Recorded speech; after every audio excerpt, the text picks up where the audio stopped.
Неплохие показатели по вакцинации и в Инте. А вот другой северный город, Воркута, пока в аутсайдерах. Наравне с Сыктывкаром, Ухтой и Сыктывдином. Впрочем, в Заполярье сейчас делается все для того, чтобы догнать и перегнать. Мэр города Ярослав Шапошников личным примером решил доказать. Вакцина безопасна и крайне необходима. Евгений Стокос подтвердит.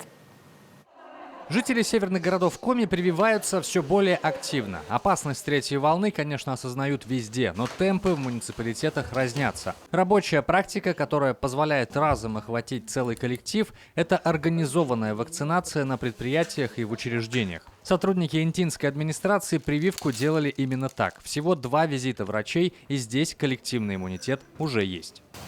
Вместе инъекции может быть легкая болезнь, уплотнение или покраснение. Значит, таблетку супрастина или парацетамол. Сегодня в баню не ходить, душ принимать можно, начало это место интеллекту. Еще один способ, уже более массовый – вакцинация в общественных местах. В местном доме быта наряду с поликлиникой и мобильными пунктами вакцинации тоже можно привиться. Это позволило вакцинировать в Инте уже больше 4000 человек. Проблем с вакциной в приполярном городе давно нет. Все 3 отечественных препарата доступны в местной поликлинике.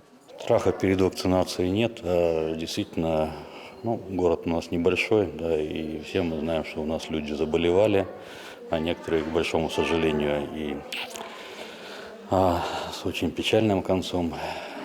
То, что общественный иммунитет нам нужен, приходите, прививайтесь. Чтобы предотвратить третью волну, прививаться агитируют и в Заполярье. Темпы вакцинации в Воркуте пока оставляют желать лучшего. Вдохновить жителей столицы мира личным примером решил мэр города, создав республиканский флешмоб. Мы открываем этот флешмоб вместе с товарищем по городу, руководителем городообразующего предприятия объединения «Воркута-Уголь» Максимом Сергеевичем Пановым. Мы совместно решили показать своим примером, что это необходимо делать. Всякие домыслы и фантастические идеи о том, что это может как-то навредить, это домыслы и фантастические идеи.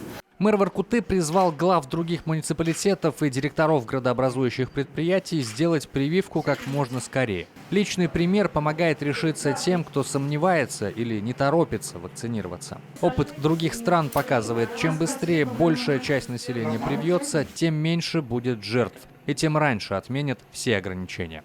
Евгений Стокос, Татьяна Манова, Ирина Шумихина, Евгений Михалкович и Кирилл Нифонтов. Юрган.